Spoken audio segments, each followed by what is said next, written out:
နော် equip for ministry နော်တရားဟောခြင်းရဲ့ခေါင်းစဉ်၈ပတ်မြောက်တရားဟောခြင်းခေါင်းစဉ်ကတော့ equip for ministry သာသနာလုပ်ငန်းအတွက်ကျွန်တော်တို့တတ်ဆင်ပေးဖို့ဖြစ်တယ်နော်လက်နက်ကိရိယာတစားတွေပေါ့တခါလေကျွန်တော်တို့ mission တစ်ခုကိုလှုပ်ဆောင်မဲ့အခါမှာဘာပဲလှုပ်ပေါ့နော်ကိရိယာတစားပလာကတတ်ဆင်ဖို့လိုအပ်ပါတယ်ကျောင်းသူကျောင်းသားများတွေကိုမျက်ရှင်းခိုင်းတယ်ပေါက်တူလည်းမပေးဘူးဓာလည်းမပေးဘူးနော်လက်ပဲနှုတ်ရင်တော့လက်နဲ့နှုတ်တော့တကားမပြောင်းတော့ဘူးနော်ဆိုတော့အဲ့ဒီမှာပဲဝဲတက်လေလေဖြစ်နေဆိုတော့ကျွန်တော်နော်လိုအပ်တဲ့ပေါက်တူတွေပေါက်ပြားတွေဟုတ်လားလိုအပ်တဲ့ကိရိယာတစားပလာတွေကောင်းကောင်းလေးပြင်ဆင်ပေးမယ်ဆိုရင်ကျွန်တော်ရဲ့လုပ်ငန်းကပို့ပြီးတော့ထိရောက်မယ်အောင်မြင်မယ်နော်တိုးတက်မယ်ဒီမနေ့အတွက်နော်ကျန်းချက်တစ်ပိုက်ကိုနော်ထားလောင်ပြီးတော့နော်ပြီးချင်ပါတယ်ဆာလံကျမ်း119အငယ်7ဖြစ်ပါတယ်ကိုတော်ကိုမပြစ်မှားပဲနေနိုင်မည်အကြောင်းဗျာဒိတ်တော်ကိုနှလုံးထဲမှာတူထားပါပြီဖျားရှင်ကိုမပြစ်မှားပဲနေနိုင်ဖို့အတွက်ကျွန်တော်ရဲ့အသက်တာမှာဖျားရဲ့နှုတ်ကပတ်တော်နော်ဒုစရိုက်အပြစ်ကိုနော်ဖျားရဲ့နှုတ်ကပတ်တော်ကိုကြော်လွန်ပြီးတော့ဒုစရိုက်အပြစ်ကိုမပြုတ်လုံးမိဖို့အတွက်ကျွန်တော်မှာဘာလိုအပ်လဲဆိုတော့ကျွတ်နှလုံးသားမှာဖျားရဲ့နှုတ်ကပတ်တော်အမြဲတမ်းသူမိထားဖို့လိုအပ်ပါတယ်ကျွန်တော်ဖျားရဲ့နှုတ်ကပတ်တော်ကိုဖြစ်နိုင်ရင်အလွတ်ကျက်မှတ်ပြီးတော့နော်ကျွန်တော်ရဲ့နှလုံးသားထဲမှာသူမိထားဖို့ဖြစ်ပါတယ်ဘာကြောင့်နှုတ်ကပတ်တော်ကိုကျွန်တော်ကျက်မှတ်ပြီးတော့နော်ကျွန်တော်နှလုံးသားမှာသူမိထားဖို့လိုတယ်လေဆိုတော့ဖခင်ရဲ့နှုတ်ကပတ်တော်ကကျွန်တော်ရဲ့အသက်တာကိုပြောင်းလဲနိုင်တဲ့တကူခွန်အားရှိတယ်ဖခင်ရဲ့နှုတ်ကပတ်တော်ကကျွန်တော်ရဲ့ယုံကြည်ခြင်းကိုတိုးပွားဖို့အတွက်ခွန်အားပေးတယ်ဖခင်ရဲ့နှုတ်ကပတ်တော်ကျွန်တော်နှလုံးသားထဲမှာရှိခြင်းအပြင်သူတစ်ပါးကိုအစီခံဖို့သူတစ်ပါးကိုကူညီမဆဖို့ကျွန်တော်ရဲ့နော်စိတ်ဓာတ်ခွန်အားတွေရရှိမှာဖြစ်ပါတယ်ဖခင်ရဲ့နှုတ်ကပတ်တော်ကျွန်တော်ရဲ့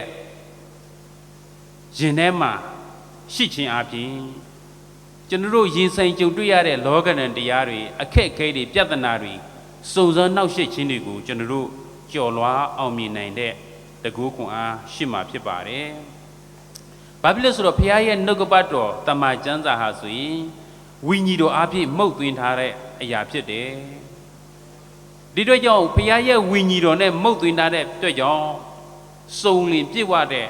နော်တကူခွန်အားနဲ့ပြည့်ဝပြီးတော့ကျွန်ုပ်ကိုလှုပ်ဆောင်မှုအရာရာတိုင်းမှာ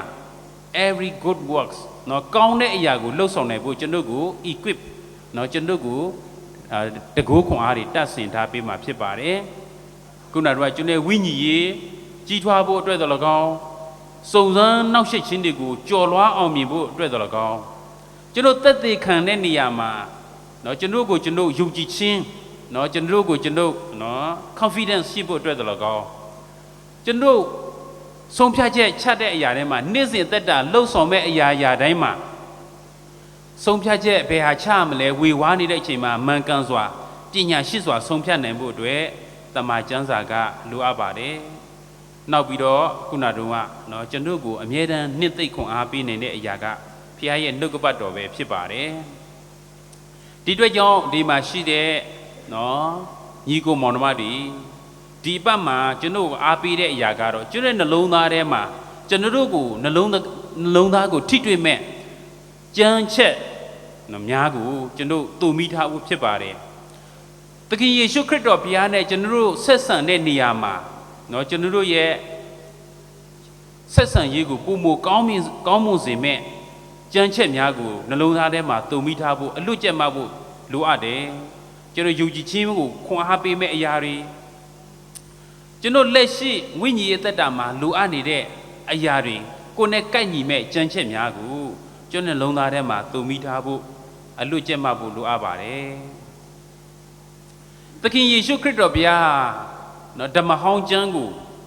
နော်သခင်ယေရှုခရစ်တော်အချိန်ခါတော့ဓမ္မဟောင်းကျမ်းပဲရှိသေးတာမလားဓမ္မဟောင်းကျမ်းတွေကကျမ်းစာတွေကို तू ကအမြဲတမ်းနှုတ်ယူပြီးတော့ကြက်မှတ်ထားတယ်အဲ့အတွက်ကြောင့် သူနှစ်ချင်းမင်္ဂလာခံယူပြီးတော့တောထဲမှာရက်ပေါင်း40အစာရှောင်ဆုတောင်းတဲ့အခါမှာစာရမဏကသူ့ကိုအကြီးအကျယ်လာပြီးတော့သွေးဆောင်ဖျားယောင်းတယ် အဲ့ဒီချိန်မှာလဲသူကအင်မတန်ခွန်အားနေနေတဲ့အချိန်အင်မတန်အကူညီမဆလိုအပ်နေတဲ့အချိန်ရက်ပေါင်း40အစာရှောင်ထားတယ်အာအင်းနွမ်းလျက်ပြီးတော့ချိနဲ့နေတယ်နော်သူအဲ့ဒီချိန်မှာစာရမဏကအခွင့်ကောင်းယူပြီးတော့နော်သူ့ကိုလာပြီးတော့သွေးဆောင်ဖျားရောက်နေနင်ကဖျားသားပဲနင်ဒီလောက်စာလောင်နေတာနင်ဖျားရဲ့တကိုးတော်နဲ့ဒီကြောက်ခဲကိုမှုတ်ဖြစ်စီပြီးတော့စားလိုက်မယ်ဆိုရင်ရတာပဲဒါပေမဲ့သခင်ခရစ်တော်ဘုရားသူ့ရဲ့နှုတ်ကပတ်တော်နဲ့နော်လူဟာမုတ်အဖြစ်အစာနဲ့တာအသက်ရှင်တာမဟုတ်ဘူးလူဟာဘုရားရဲ့နှုတ်ကပတ်တော်ဘုရားရဲ့အလိုတော်နဲ့အသက်ရှင်ရတယ်ဆိုပြီးတော့စာရမဏကိုပြန်ပြီးတော့တိုက်ခိုက်အောင်မြင်ခဲ့တယ်ထိုနည်းတူစွာပဲကြံသောစုံစမ်းခြင်းတွေနော်လောကီစည်းစိမ်ဥစ္စာနဲ့သွေးဆောင်ဖျားယောင်းနေနော်နမိတ်လက္ခဏာတွေပြဖို့အတွက်နော်ဩဇာအာဏာတွေရဖို့အတွက်ဘုရားသခင်ကစာရမဏကသူ့ကိုလာရောက်သွေးဆောင်ဖျားယောင်းတဲ့အခါမှာသခင်ယေရှုခရစ်တော်ဘုရားသူ့ရဲ့နှလုံးသားထဲမှာသူမိထားတဲ့ကြမ်းချက်တွေနဲ့ပဲပြန်လည်ပြီးတော့တိုက်ခိုက်အောင်မြင်ပြီးတော့နောက်ဆုံးမှာအချင်းစာတန်ငါနောက်ကိုဆုတ်ပါဆိုပြီးတော့သူမောင်းထုတ်နိုင်ခဲ့တယ်ဒီကနေ့သခင်ယေရှုခရစ်တော်သည်ဖခင်ရဲ့သားတော်ဖြစ်လင့်ကစားနှုတ်ကပတ်တော်ကိုနှလုံးထဲမှာသူမိထားဖို့လိုအပ်တယ်ဆိုရင်ဒီမှာရှိတဲ့သားသမီးညီကိုမောင်နှမတွေကျင့်တဲ့နှလုံးသားထဲမှာဖခင်ရဲ့နှုတ်ကပတ်တော်ကိုသူမိထားဖို့လိုအပ်ပါတယ်ဖခင်သခင်ရဲ့နှုတ်ကပတ်တော်ကကျင့်တဲ့နှလုံးသားထဲမှာပြည့်ဝနေမယ်ဆိုရင်နော်ကျွန်တော်ရဲ့ရင်ဆိုင်ကြုံတွေ့ရမယ့်အခက်အခဲပြဿနာအားလုံးကကျွန်တော်အတွက်လက်နဲ့ကိရိယာတစားပလာဖြစ်ပြီးတော့ကျွန်တော်ကိုနော်သွေးဆောင်ဖျားယောင်းခြင်းကိုခွန်အားပေးနိုင်မှာဖြစ်ပါတယ်ဒီအတွက်ကြောင့်ဒီအပတ်မှာအားပေးထားတာကတမန်ကျမ်းစာထဲကိုမိမိရဲ့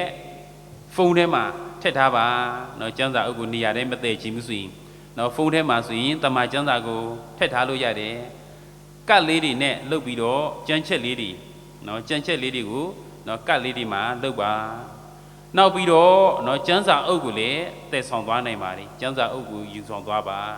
နေ့စဉ်ကျမ်းစာကိုဖတ်ပါပြီးတော့ repeat နော်ပြန်ပြီးတော့ထပ်ခါဖတ်ပါအဲ့လိုမျိုးအကျင့်များစွာကျွန်တော်ပြုလုပ်ဖို့လိုအပ်တယ်နော်မနေ့အချိန်နေ့လယ်အချိန်ညအချိန်မအိတ်ခင်မှာနော်ဒီနှုတ်ကပတ်တော်တွေကိုပြန်လှည့်ပြီးတော့ကြက်မှတ်မယ်ဆိုရင်ဘယ်တော့မှမမေ့တော့ဘူးအဲ့ဒီကျင့်ချက်တွေအသက်ကြီးသွားတဲ့အခါမှာမျက်စိမမြင်တော့တဲ့အခါမှာနားမကြားတော့တဲ့အခါမှာဒီကျမ်းစာတွေကျမ်းချက်တွေကသင်တို့ရဲ့နှလုံးသားထဲမှာရှိနေမှာဖြစ်ပါတယ်စာလံကျမ်းထဲမှာပြောဆိုရနှုတ်ကပတ်တော်သည်ကျွန်ုပ်ခြေရှိမှာဘာဖြစ်လဲမီးခွက်ဖြစ်ပြီးတော့ကျွန်တော်လန်ခီကိုလင်းစေပါတယ်ဒီကနေ့ကျွန်တော်တို့အမောင်တုကိုကြော်ဖြတ်ဖို့အတွက်ရင်ဆိုင်ကြုံတွေ့ရတဲ့အသက်တာမှာစုံစမ်းသွေးဆောင်ဖျားယောင်းမှုကိုနော်အမားနဲ့အမှန်ဝေဖန်ပိုင်းခြားဖို့အတွက်ရွေးချယ်ဆုံးဖြတ်တဲ့နေရာမှာမမားဖို့အတွက်ဘုရားရဲ့နှုတ်ကပတ်တော်ကကျွန်တော်နှလုံးသားထဲမှာသူမိထားဖို့နှုတ်ကပတ်တော်ကကျွန်တော်ရဲ့ခြေရှိမှအလင်းဖြစ်ဖို့လိုအပ်ပါတယ်အဲ့အတွက်ကြောင့်ကျမ်းစာကိုနော်သေသေးချာချာဖတ်ပါ repeat လုပ်ပါနောက်ပြီးတော့နော်ဒီကျမ်းချက်တွေအားဖြင့်နော်ကျွန်တော်ရဲ့ကိုကျွန်တော်နော်တိဆောက်ပါဒီကျမ်းစာတွေကိုအချိန်များစွာနော်ဒီလေ့ကျင့်တဲ့အခါမှာမမိလာမယ်ဖြစ်နေရင်အတန်ထွက်ပြီးတော့ဖတ်ပါတယောက်တည်းဖတ်ဖို့ခက်ခဲနေမယ်ဆိုရင်မိတ်ဆွေတွေနဲ့အတူတူကနော်ဖတ်ပါစုတောင်းတဲ့အချိန်မှာလဲကျမ်းချက်လေးတွေကိုထည့်ပြီးတော့ယူဆပြီးတော့ဖတ်ယူခြင်းအပြင်ဖခင်ရဲ့နှုတ်ကပတ်တော်ကိုပြီးတော့မှတ်မိမှာဖြစ်ပါတယ်ကျမ်းစာကိုဖတ်တဲ့အခါမှာနော်ပြီးစလို့မဖတ်ပါနဲ့သေသေးချာချာစဉ်းစားပါစုတောင်းခြင်းနဲ့ဖတ်ပါအဲ့ဒီကျမ်းချက်သွန်သင်တဲ့အရာဖတ်တဲ့ကျမ်းချက်ကိုလည်းနားထောင်ပြီးတော့လိုက်လျှောက်ပါပြီးတော့လည်းသူတစ်ပါးကိုပြန်လဲပြီးတော့ဝေမျှနိုင်ပါတယ်အဲ့အတွက်ကြောင့်ကျမ်းစာဖတ်တဲ့အခါမှာအလွတ်ရဖို့အတွက်နော်စုရဖို့အတွက်ပဲမဖတ်ပါနဲ့အဲ့ဒီကျမ်းချက်တွေကိုနော်ပြီးခဲ့တဲ့နန်းနဲ့ရန်ကုန်မှာကျွန်တော်ကြောင်းအုပ်ဆရာကြီးပြောသလိုခရစ်တော်ရဲ့ပဋ္ဌနာယူဆိုတဲ့အခါမှာအလွတ်ရနေတဲ့အခါမှာအင်မတန်ကျွမ်းကျင်တဲ့အခါမှာအဓိပ္ပာယ်ကိုမစင်စားမိတော့ပဲနဲ့နော်ဘယ်လိုပြောလဲအမှုမဲ့အမမဲ့နဲ့ကျွန်တော်ကပါဇက်ထဲမှာယူဆိုသလိုဖြစ်နေတယ်နော်ဒီအတွက်ကြောင့် think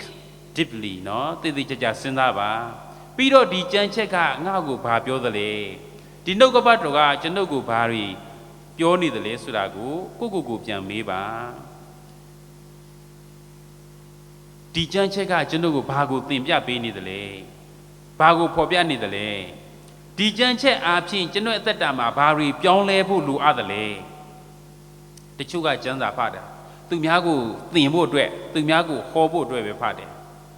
ကိုယ့်အတွက်မပါဘူးနော်ကိုယ့်အတွက်မပါတဲ့အခါကျတော့ကိုယ့်အသက်တာမှာဘာမှပြောင်းလဲမှုမရှိဘူးဖတ်တယ်ဟောတယ်ပြောတယ်နော်ဆိုတော့ဒီကြံချက်ကိုငါဘယ်လိုနားထောင်ရမလဲဒီနှုတ်ကပတ်တော်ကိုဘယ်လိုနားထောင်ရမလဲနော်နားထောင်ဖို့အတွက်လည်းပြင်ဆင်ပါ meditation change information into transformation အဲ့ဒီနှုတ်ကပတ်တော်ကိုကျွန်တော်အာယုံပြုတ်ပြီးတော့ဖတ်မယ်ဆိုရင်ကျွန်တော် information တွေเนาะကျွန်တော်ကအကြောင်းအရာတွေသိတာနဲ့ပဲမပြီးပဲနဲ့ transformation ကျွန်တော်အသက်တာကိုပြောင်းလဲဖို့အတွက်ဖြစ်လာမှာဖြစ်တယ်အဲ့အတွက်ကြောင့်ကျမ်းစာကိုဖတ်တဲ့အခါမှာအကြောင်းအရာတစ်ခုကိုတို့သိဖို့အတွက်ဘယ်မှာဖတ်ပဲနဲ့ဒီကျမ်းစာကကျွန်တော်အသက်တာကိုဘာတွေပြောင်းလဲစေသလဲပြောင်းလဲတဲ့အထိကိုပြောင်းလဲတဲ့အထိကျမ်းစာကိုဖတ်ပါသူများကိုဟောဖို့ပြောဖို့ဝေငှဖို့လောက်ပဲမဟုတ်ပါနဲ့မဖတ်ပါနဲ့ဒီနှုတ်ကပတ်တော်ကိုမိခိုတဲ့သူတွေကနော်လိုက်လျှောက်ပြီးတော့ကျင့်သုံးတဲ့သူတွေကဘာနဲ့တူလဲဆိုတော့မျက်နှာမှာစိုက်တဲ့အပင်နဲ့တူတယ်ဒီမျက်နှာမှာစိုက်တဲ့သစ်ပင်တွေကအမြဲတမ်းစိမ်းလန်းနေတယ်ဆရာတို့လွန်ခဲ့တဲ့နော်2021ခုနှစ်တော့တင်တယ်ချီနိုင်ကိုနော်ဖျားကြီးစုတော်ကြောင့်ကျွန်တော် EWR producer တွေနော်ချီနိုင်မြို့မှာနော်အိန္ဒိယနိုင်ငံချီနိုင်မြို့မှာသွားပြီးတော့တရားပွဲပေါ့နော်တရားပွဲတစ်လပြုလုပ်ရတယ်နေ့ကင်းဘက်မှာသင်တန်းတက်တယ်ညဘက်မှာတရားပွဲပြုလုပ်တယ်ဆရာတို့ကအင်္ဂလိပ်လိုဟောတယ်ဟိုကကလားတွေကကလားလိုဘာသာပြန်တယ်နော်ဘာတွေပြောလို့ပြောမှတော့မသိဘူးနော်တစ်လလို့ပြီးသွားတယ်နော်တကယ်နော်အဆင့်မြင့်ဟိုတယ်နော်5 star ဟိုတယ်မှာပြီးတော့တဲတယ်ချီနိုင်မြို့မှာဘာတွေတွေ့လဲဆိုတော့အပင်တွေကစိမ်းလန်းနေတယ်စုပြေးနေတယ်နော်အဲ့ဒီမှာအပင်တိုင်းကအရွက်6တွေတဲ့နော်အရက်စိမ်းလန်းစုပြေးနေဘာဖြစ်လဲဆိုတော့အဲ့ဒီချီနိုင်မြို့ရဲ့ကမ်းခြေကနော် the longest beach လို့ပြောတယ်နော်အရှိဆုံးကမ်းခြေနော်မြင့်ကမ်းတဲ့ဘူဖြစ်တယ်အဲ့ဒီမှာသခင်ယေရှုခရစ်တော်ရဲ့တပည့်တော်12ပါးထဲမှာသောမတ်စိန့်သောမတ်ကအဲ့ဒီမှာသာသနာပြုပြီးတော့အဲ့ဒီမှာပဲမာတုရသိချင်းနဲ့အဲ့ဒီမှာအသေးခံခဲ့တယ်အဲ့အတွက်ကြောင့်သူ့ရဲ့တင်ချိုင်းမြေသူ့ကိုမြုပ်ထားတဲ့နေရာတွေအဲ့ဒီနေရာတွေကိုသူအတားခံရတဲ့နေရာတွေမှာဘုရားကျောင်းအကြီးကျယ်နော် RC နော်ခရိယန်အသင်းတော်ကနေနော်တိကျကျလှုပ်ထားပြီးတော့ဆောက်ထားတယ်နော်အဲ့မှာလေပတ်ခွင့်ရခဲ့တယ်ဆိုတော့တမျိုးလုံးကစိမ့်လန်းစုပြည့်နေတယ်ဘာဖြစ်လဲဆိုတော့ပင်လေကမ်းခြေမှာနော်စိုက်ထားတဲ့အပင်တွေကအမြဲတမ်းစိမ့်လန်းနေတယ်ဒီကနေ့ယုံကြည်သူသားသမီးများရဲ့အသက်တာလည်းအဲ့လိုပဲနှုတ်ကပတ်တော်ကိုမိခိုပြီးတော့ဖတ်ရှုလစ်လာမယ်ကျင့်သုံးမယ်ဆိုရင်သင်တို့ရဲ့အသက်တာကအမြဲတမ်းစိမ့်လန်းစုပြည့်နေမှာဖြစ်တယ်ဖခင်ရဲ့နှုတ်ကပတ်တော်နဲ့စိမ့်လန်းစုပြည့်မယ်ဆိုတာကိုတွေ့ရပါတယ်ဒီအတွက်ကြောင့်ခုနတို့ကပြောသလိုပဲကျမ်းစာကိုအမြဲတမ်းဖတ်ပါနော်တရက်ပြီးတရက်ပြန်လည်ပြီးတော့နော် review လုပ်ပါအဲ့ချိန်မှာနော်သင်ရဲ့သက်တာမှာဒီကျမ်းချက်တွေကနော်ခုနတို့ကမှတ်မိမှတ်သားဒါမကဘူးအသက်တာကိုပြောင်းလဲစေမယ်ဒီကျမ်းချက်တွေကိုလည်းပြန်လည်ပြီးတော့အသုံးပြုပါကိုမှတ်မိမှတ်သားတဲ့ညာကိုယ့်ရဲ့မိသားစုတွေနဲ့နော်ဝေမျှပါမိတ်ဆွေအပေါင်းအသင်းတွေနဲ့ဝေမျှပါအသင်းတော်မှာတလကောင်းပဝန်းကျင်မှာတလကောင်းဒီနှုတ်ကပတ်တော်တွေကိုပြန်လည်ပြီးတော့ဝေမျှပါအဲ့လိုမျိုးဝေမျှမဲ့အခါမှာသင်ရဆွေပို့ပြီးတော့မှတ်မိတာမကဘူးပို့ပြီးတော့ဗာပြီလဲဆိုတော့နားလေသဘောပေါက်ပြီးတော့အသက်တာမှာပြောင်းလဲမှုတွေတိုးတက်မှုတွေရှိလာမှာဖြစ်တယ်ဖခင်ရဲ့နှုတ်ကပတ်တော်ကိုသူ့ရဲ့ကရိယာတစားပလာအနေနဲ့ဖခင်ရဲ့အမှုတော်မှာအသုံးပြုဖို့အတွက်နော်ကျွန်တော်လေ့လာသင်ယူမှတ်သားဖို့ဖြစ်ပါတယ်ဖိလိပ္ပုဟာဆိုရင်နော်သူကဒီယေရုရှလင်မြို့ကိုသွားတဲ့ပြန်လာတဲ့လမ်းမှာနော် သူ့ကိုကောင်းကင်တမန်တန်ရှင်တော်ဝိညာဉ်ကဆေလွတ်တယ်နင်သွားပါ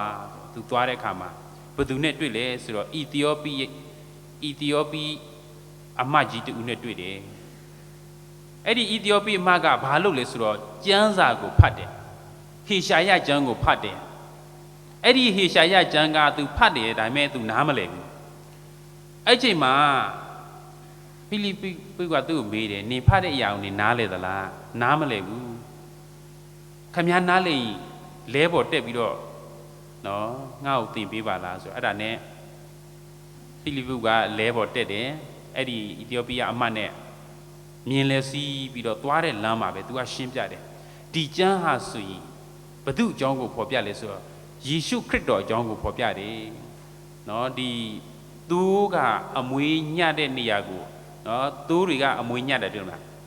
နော်လုံးဝမអော်ဘူးနော်မអော်မမြည်ဘူးနော်ငြိမ့်ပြီးတော့ကနေဆိုခရစ်တော်ဘုရားကလည်းအသေးခံတဲ့အခါမှာကျွန်တော်လူသားတွေတိတ်ကမှာလုံးဝညီတွားမြည်တမ်းခြင်းမရှိပဲကျွန်တော်လူသားတွေအတွက်နော်အသေးခံတဲ့သိုးတငယ်ဖြစ်တဲ့အကြောင်းကိုအီသီယိုပီအမကိုနော်ဒီဖိလိပ္ပုကရှင်းပြတဲ့အခါမှာသူသဘောပေါက်ပြီးတော့နော်သူစိတ်နှလုံးထိတွေ့ပြီးတော့ဟာဒါဆိုရင်ငါ့ကိုကယ်တင်တဲ့အရှင်ယေရှုခရစ်တော်ဘုရားကိုငါကယ်တင်ရှင်အနေနဲ့ယုံကြည်လက်ခံတယ်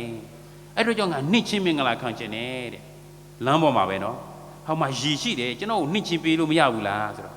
အာနဲ့ဖိလိပ္ပုကရတာဘောဘာဖြစ်လို့မရမှာလဲဆိုတော့လဲပေါ်မှာဆင်းပြီးတော့သူတို့နှိမ့်ချင်းမင်္ဂလာခံယူကြတယ်ဒီကနေ့ဖိလိပ္ပုကဒီကျမ်းစာရဲ့အ내အဓိပ္ပာယ်ကိုနားမလည်ဘူးဆိုရင်ဒီအမှတ်ကလည်းသူဖတ်တာနားမလည်ဘူးနားမလည်တဲ့အခါမှာဘာမှအကျိုးရှိမှာမဟုတ်ဘူးသို့တော်လည်းသူကကျမ်းစာအ내အဓိပ္ပာယ်ကိုနားလည်တဲ့အခါမှာသူရှင်းပြလိုက်တဲ့အခါမှာဒီအီသီယိုပီးရဲ့အမှတ်ကဘာဖြစ်လဲဆိုတော့ပြောင်းလဲသွားတယ်ယုံကြည်သွားတယ်နော်ယုံကြည်ပြီးတော့နောက်ဆုံးနှိမ့်ချင်းမင်္ဂလာခံယူလိုက်တယ်ဒီကနေ့ဘုရားသခင်ကသူ့ရဲ့နှုတ်ကပတ်တော်ကိုသိရှိနားလေယုံကြည်လိုက်လျှောက်တဲ့သူတွေကိုအသုံးပြုတယ်အသုံးပြုခြင်းနဲ့ဒီမှာရှိတဲ့သားတွေသမီးတွေညီကိုမောင်နှမတွေရောဖခင်အတွက်အသုံးမခံချင်ဘူးလားဖခင်အတွက်အသုံးခံချင်နေဆိုရင်နော်ဖခင်ရဲ့နှုတ်ကပတ်တော်ကိုလေ့လာသင်ယူမှတ်သားပြီးတော့ကျင့်သုံးလိုက်လျှောက်ဖို့လိုအပ်ပါတယ်